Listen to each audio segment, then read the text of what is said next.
तावामा यति मिठो केक बन्ने भएपछि किन मार्केटमा गएर खर्च गर्नु पर्यो। हेलो साथीहरू, तपाईहरुलाई पनि केक मन पर्छ भने चाहिँ यसरी बनाउन सक्नुहुनेछ। 1 कप सुजी लिने अनि त्यसपछि सानो कपको 1 कप चिनी लिने र एउटा मिक्सर जारमा राखेर चाहिँ यसलाई ग्राइन्ड गर्ने। त्यसपछि 1 कप दुध राख्ने अनि त्यसपछि सानो कपको आधी कप चाहिँ तेल राख्ने र फेरि यसलाई पनि ग्राइन्ड गर्ने। यतिको ब्याटर तयार हुन्छ। त्यसपछि एउटा भाँडामा खनाउने अनि खनाएर चाहिँ यसलाई चाहिँ 10 मिनेटको लागि चाहिँ रेस्ट गर्नको लागि छोडिदिने। अनि त्यो समयमा चाहिँ यतातिर ग्यास अन गर्ने र अनि हामीले रोटी पकाउने तावा चाहिँ बसाल्ने अनि माथिबाट चाहिँ एउटा स्ट्यान्ड खानासाना बनाएर राख्ने वाला स्ट्यान्ड हुन्छ नि, त्यो स्ट्यान्ड चाहिँ माथिबाट राखिदिने, तात्नको लागि छोडिदिने। 10 मिनेट भइसकेपछि चाहिँ अहिलेको ब्याटरमा चाहिँ हामीले 2 चम्चा जति कोको पाउडर अनि थोरै बेकिङ सोडा अनि थोरै बेकिङ पाउडर अनि थोरै भेनिला एसेन्स छ भने चाहिँ राख्दा हुन्छ, नत्र नराख्दा पनि हुन्छ।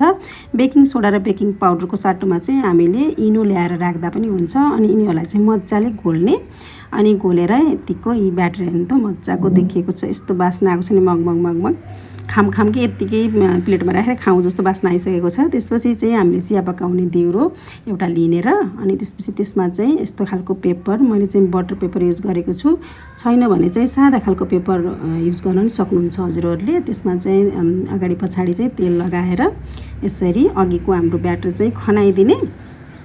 मजाले सबै ब्याटरलाई चाहिँ बराबर हुने गरेर खनाउने अनि खनाइसकेपछि चाहिँ अघि तात्नको लागि राखेको स्ट्यान्डमाथि चाहिँ हामीले यो दिउरीलाई चाहिँ राख्नुपर्छ।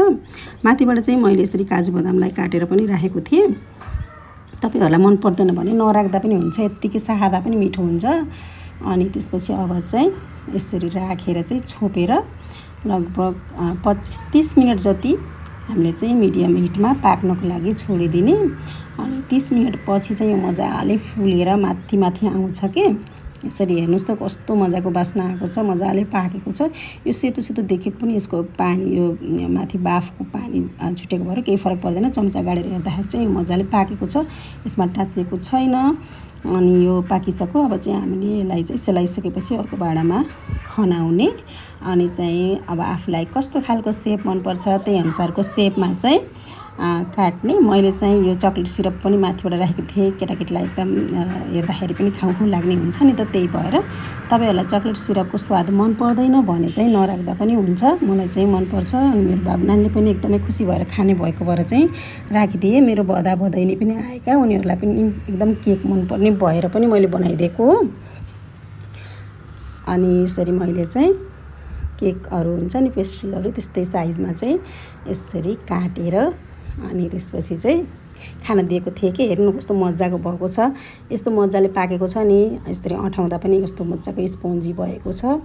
तपाईहरुले पनि यसरी बनाएर आफ्नो बाबु नानीलाई दिनु होला, एकदमै खुसी हुनेछन्। नानीले चाहिँ माथिबाट चक्लेटहरू पनि राखेकी थिइन् के राम्रो देखिन्छ भनेर, अनि बाबु नानीहरू खुसी हुँदै खाए। लास्टमा चाहिँ मैले पनि खाएको थिएँ, एकदमै मिठो भएको थियो। तपाईहरुले पनि खानु होला। धन्यवाद।